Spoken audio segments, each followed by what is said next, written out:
Tahukah Anda kalau hingga Maret 2023 kemarin, utang luar negeri Indonesia sudah menyentuh angka 7.800 triliun rupiah.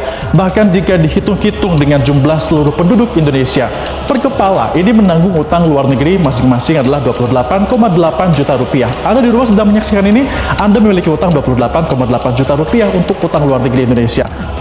Sekarang kita lihat laporan Kemenke di APBN kita edisi Juni 2023. Saat ini dari 7.787 triliun utang negara, ternyata 6.934 triliun atau sekitar 89% diantaranya berasal dari penjualan surat berharga negara atau SBN, dan cuma 829 triliun atau 10,6% aja nih yang berupa pinjaman ke luar negeri.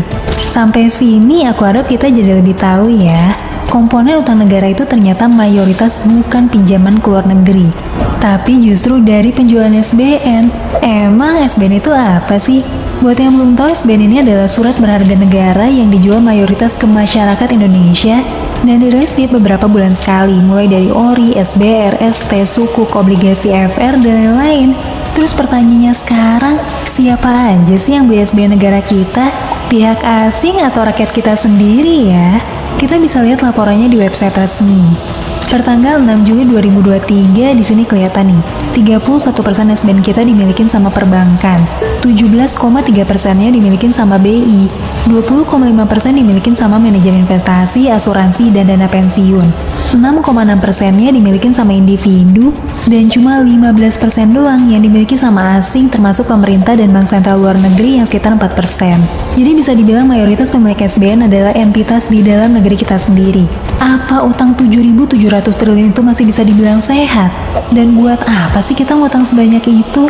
Nah, buat bisa nilai apakah utang dalam skala negara itu masih wajar atau sehat, kita perlu nih ngebandingin sama indikator lain. Salah satu indikator yang dianggap cukup akurat adalah dengan ngebandingin utang sama GDP atau PDB. Dengan ngebandingin sama GDP, kita bisa ngeliat gitu ya perbandingan utang negara sama kemampuan produktivitas negara secara keseluruhan. Indikator ini namanya debt to GDP. Makin besar angkanya, artinya utangnya tuh makin gak sehat. Dan makin kecil angkanya, artinya utangnya makin sehat. PDB Indonesia sendiri ada di 19.500 rupiah. Dengan utang sekitar 7.700 triliun. Maka rasio utang kita terhadap GDP adalah 37,85%. Sekarang pertanyaannya, apa rasio utang 37,8% ini bisa dibilang masih oke? Jawabannya bisa macam-macam nih. Yang pertama, angka ini emang masih di bawah batas maksimal yang ditetapin sama Undang-Undang Nomor 17 Tahun 2003, yaitu 60% dari PDB. Yang kedua, kalau misalnya kita bandingin sama negara-negara dengan ekonomi yang mirip, katakanlah negara-negara G20, rasio utang Indonesia terhadap GDP bisa dibilang cukup kecil nih kalau misalnya dibandingin sama negara-negara G20 lain. Tapi kalau dilihat dari trennya, rasio utang Indonesia bisa dibilang terus meningkat lumayan signifikan dari tahun ke tahun. Terutama sejak tahun 2015 dan tahun 2020 buat pemulihan ekonomi nasional pasca pandemi. Padahal kalau dilihat tren pasca krismon sejak tahun 2000 sampai 2012, tren rasio utang Indonesia tuh terus menurun. Oke, ada satu lagi nih indikator yang menarik buat menilai kondisi utang negara kita. Namanya debt to service ratio. Rasio ini ngebandingin pembayaran bunga dan cicilan pokok utang luar negeri sama penerimaan ekspor kita. Makin besar angkanya, makin jelek nih kondisi utang kita. Makin kecil angkanya, berarti makin sehat kondisi utang kita.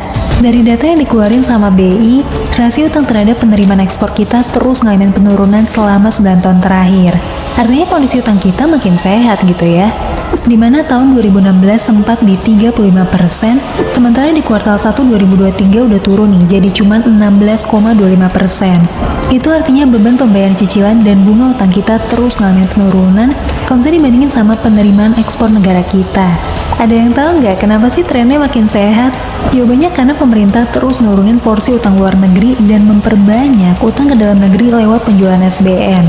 Kalau misalnya dilihat dari nota keuangan APBN 2023, pembiayaan SBN dari 3.600 triliun di tahun 2018 naik pesat nih jadi 6.300 triliun per Juni 2022. Sedangkan pinjaman luar negeri angkanya cenderung segitu-gitu aja sejak tahun 2018. Bahkan cenderung turun nih kalau misalnya dilihat dari tahun 2020.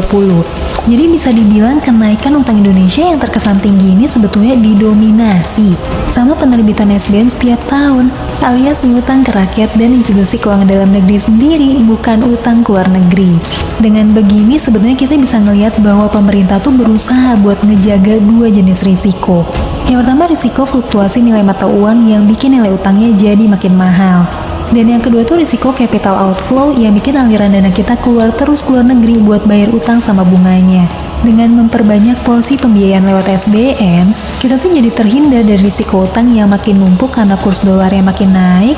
Di sisi lain kita juga ngejaga perputaran uang supaya tetap berputar di Indonesia.